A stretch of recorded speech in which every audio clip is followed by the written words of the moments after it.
Let's talk about vessel. What is vessel? Vessel হচ্ছে আসলে এক ধরনের সেল। সেল তো আমরা পাচ্ছি টিস্যুর আন্ডারে। সো ভেসেল যদি সেলই হবে তাহলে ভেসেলটা কোন টিস্যুর আন্ডারে?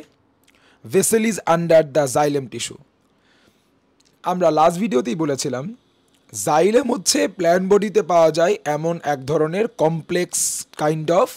Complex type of permanent tissue.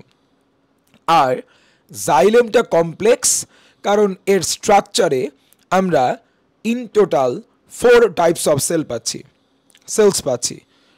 আমরা বলেছিলাম যেই টিস্যুটার কম্পোজিশনে আমরা মোর দ্যান 1 টাইপের সেল পাই সেটাই কমপ্লেক্স। সো জাইলেম তো কমপ্লেক্সই হবে। আর জাইলেম নামের কমপ্লেক্স টিস্যু বানাতে যে 4 ধরনের সেল আমরা ইউজ হতে দেখি তার একটা যদি হয় ট্রাকিড, আরেকটা হচ্ছে আমাদের এই ভিডিওটার topic which is vessel. Okay, let's talk about vessel. Point number 1, vessel cells are short. So যদি হুট করে কেউ এই ছবিটার দিকে খেয়াল করে সে কিন্তু বলবে আরে ভাই শর্ট বলতেছেন, এটা তো অনেক বড়। এজন্যই তো আমি ভেঙে ভেঙে যতটা পারা যায় ডিটেলসে ড্র করার চেষ্টা করেছি। ইন্ডিভিজুয়ালি এটা কিন্তু একটা ভেসেল সেল, এটা কিন্তু আরেকটা ভেসেল সেল, এটা কিন্তু আরেকটা ভেসেল সেল। সো ইন্ডিভিজুয়ালি আমি যদি চিন্তা করি, এই যে থার্ড ব্র্যাকেট দিয়ে রাখছি, এটা যদি হয় একটা ভেসেল সেল, এটা কিন্তু আসলে শর্টই বলা যায়। আর এমন অনেকগুলো অনেকগুলো সেল একসাথে হয়ে আসলে কি বানাচ্ছে? লম্বা একটা টিউবের মতো স্ট্রাকচার বানায় ফেলতেছে। তাহলে অনেকগুলো শর্ট ভেসেল সেলস একসাথে হয়ে একটার সাথে একটা কানেক্ট হয়ে লম্বা পাইপের মতো বা টিউবের মতো একটা স্ট্রাকচার ক্রিয়েট করতেছে বলেই আমরা সেকেন্ড পয়েন্টে বলেছি সেলগুলোকে আমরা কেমন লাগে দেখতে? টিউবের মতো লাগে। ওরা টিউব কেমন করে বানালো, টিউবের মতো কেমন করে হলো? কারণ সেলসগুলো সেপারেট না থেকে সবগুলো কী হয়ে যায়? কানেক্ট হয়ে যায়। কানেক্ট কেমন করে হয়? এটা যদি হয় এই প্রথম সেল লোয়ার এন্ড, আর এটা যদি হয় 2 নাম্বার সেলের আপার এন্ড, তাহলে প্রথম সেলের লোয়ার এন্ডের সাথে 2 নাম্বার সেলটার কি হচ্ছে? আপার এন্ড কানেক্ট হচ্ছে। তার মানে বস এই সেলগুলো কানেক্ট আছে কি? End to end. The cells are connected end to end. এনকে আমরা আরও কি বলি? যে তোমার তো শেষ স্টেজ, ধরো তুমি তোমার পেশেন্টকে বলতেছো যে কোনো ক্যান্সারের পেশেন্ট, আমরা কি বলি? Terminal stage, the end stage. So শেষ এন্ড না বলে আমরা টার্মিনাল বলতে পারি। এজন্য সেলগুলো এন্ড টু এন্ড কানেক্ট না বলে আরও কি বলা যায়? The cells are terminally connected. এবার খুব মনোযোগ দিয়ে তোমাকে বুঝতে হবে, ট্রাকিড সেলের মতো আমরা আগে ভিডিওতে দেখিয়েছিলাম, এই সেলের মতো এই ভেসেল সেলগুলোও কিন্তু আসলে কন্ডাকশন হুইচ ইজ আসলে ট্রান্সপোর্ট পারপাসে ইউজ করা হয়। এখন ধরে নাও এই যদি হয় একটা ট্রাকিড সেল, হোয়াট ইফ যদি এমন হতো? আসলে কিন্তু এরকম না। খুব মনোযোগ দিয়ে জিনিসটা বুঝবা, আসলে কিন্তু সেলগুলো এমন না, বাট আমরা এখানে কিন্তু we are applying reverse psychology. যদি এমন হতো তাহলে আসলে কি সমস্যাটা হতো? তাহলে এই সমস্যা যেন না হয় তার জন্যই আসলে এমন। তাহলে যদি এমন হতো কেমন হতো? ধরো এরকম 2টা ট্রাকিড সেলের মাঝখানে, একে আমরা কি বলতে পারি? ওয়াল বলতে পারি। 2টা সেলের মাঝখানে একটা ওয়াল, ট্রান্সভার্সভাবে আছে এমন একটা ওয়াল। সো ওদের এন্ডগুলো, এই যে এটার লোয়ার এন্ডের সাথে এটার আপার এন্ড কানেক্ট হয়েছে, সো 2টা এন্ড একসাথে হয়ে একটা ওয়াল ক্রিয়েট করেছে।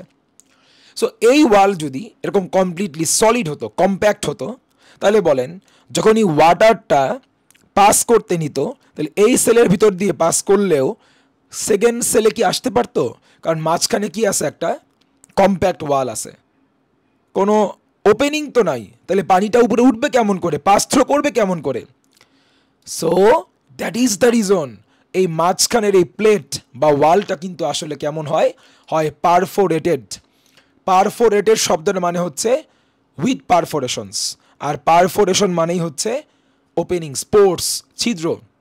সো এই যে ওয়ালে আমরা কি পাচ্ছি বলেন? এই যে ছিদ্র, পারফোরেশনস, দেয়ার আর মেনি পারফোরেশনস। এই জন্য এই ওয়ালকে বল আমরা কেমন বলবো? পারফোরেটেড। তাহলে এই ওয়ালটা হয়ে যাচ্ছে অনেক ছিদ্রযুক্ত, পারফোরেটেড ওয়াল হয়ে যাচ্ছে।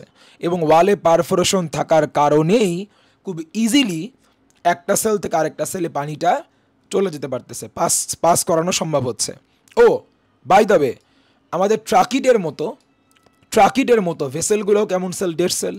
এই সেলের মধ্যেও বলো কি নাই ইন্টারাপ্ট করার মতো পানির এই যে ট্রান্সপোর্টকে ইন্টারাপ্ট করার মতো কোনো সাইটোপ্লাজম, কোনো অর্গানেলস, নিউক্লিয়াস কিছুই তো নাই, পুরোটা তো হলো।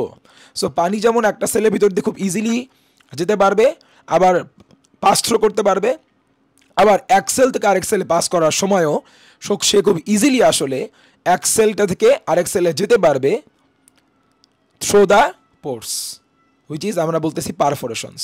তাহলে আমরা আবার জিনিসটা বোঝার চেষ্টা করি, যেহেতু এই সেলগুলোর ভেতরটাতে কোনো ইন্টারাপশন নাই, কোনো প্রোটোপ্লাজম কিচ্ছু নাই, হলো, এবং যেহেতু দুইটা সেলের মাঝখানে অনেক পোর্স আছে, এটা একটা আইডিয়াল কন্ডিশন ক্রিয়েট করেছে কি করার জন্য, পানিকে পাস করার জন্য। পানি যাওয়ার একটা রাস্তা, একটা চ্যানেল হিসেবে কাজ করতেছে।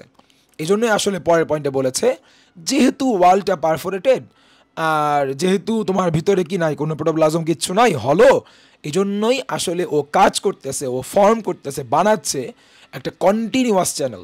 কন্টিনিউয়াস মানে কেন বলতেছি, থামতে হচ্ছে না। দেখো যদি ওয়ালটা পারফোরেটেড না হতো, পানি এই পর্যন্ত এসে বলো এই যে ক্রস থেমে গেল, আর উঠতে পারতেছে না, বাট এখন কি বলো পানিকে থামতে হচ্ছে না, এটা খুব স্মুথলি উপরে উঠে যাচ্ছে। এই জন্যই বলা হচ্ছে কন্টিনিউয়াস চ্যানেল। আর লাস্ট পয়েন্ট হচ্ছে by using this channel water can easily move upward. এটা কিন্তু খুবই ইম্পর্টেন্ট। আপনি কিন্তু চাইলেই পরীক্ষায় হুট করে এরকম ডাউনওয়ার্ড দেখাতে পারবেন না। মনে রাখতে হবে শুধু এই ভেসেল সেলটা না, জাইলেম টিস্যুর পারপাসই হচ্ছে সেটা যে জাইলেম টিস্যুর আন্ডারে ট্রাকিড সেল বলো, জাইলেমের ভেসেল সেল বলো, এদের পারপাসই হচ্ছে পানিকে মুভ করানো, এবং মুভমেন্টটা হবে, ডিরেকশনটা হবে আপওয়ার্ড মুভমেন্ট। তাহলে আমরা বলো কী কী জানলাম, খুব খুব খুব দ্রুত আমরা একটা সামারি করে দিব। তাহলে আমাদের সেলের নাম যদি হয় ভেসেল, এরা শর্ট অনেকগুলো ভেসেল সেল একসঙ্গে হয়ে টিউবের মতো হয়ে যাবে, সো দে আর টিউবিউলার। একটা সেলের লোয়ার এন্ডের সাথে আরেকটা সেলের upper end connected, so they are end to end connected or terminally connected. ওদের মাঝখানে যে প্লেটটা আছে, ওয়ালটা আছে, এখানে অনেক পারফোরেশনস বা ওপেনিং বা ছিদ্র আছে, so the wall in between two cell is perforated. ওয়ালটা পারফোরেটেড হওয়ার কারণে এবং সেলের মধ্যে যদি কোনো প্রোটোপ্লাজম নাই, এই জন্যই আসলে ওয়াটার খুব ইজিলি আসলে এই সেলগুলোর ভিতর দিয়ে কি করা সম্ভব, ওয়াটারের কন্ডাকশন বা ট্রান্সপোর্ট করানো সম্ভব।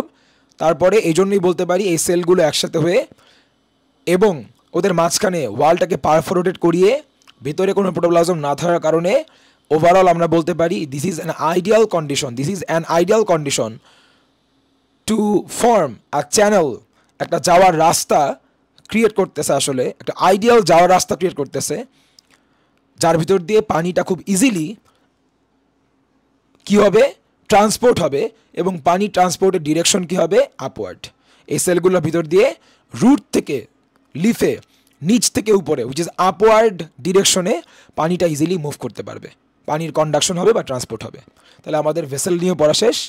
নেক্সট ভিডিওতে আমরা পরের সেলগুলি নিয়ে কথা বলার চেষ্টা করব।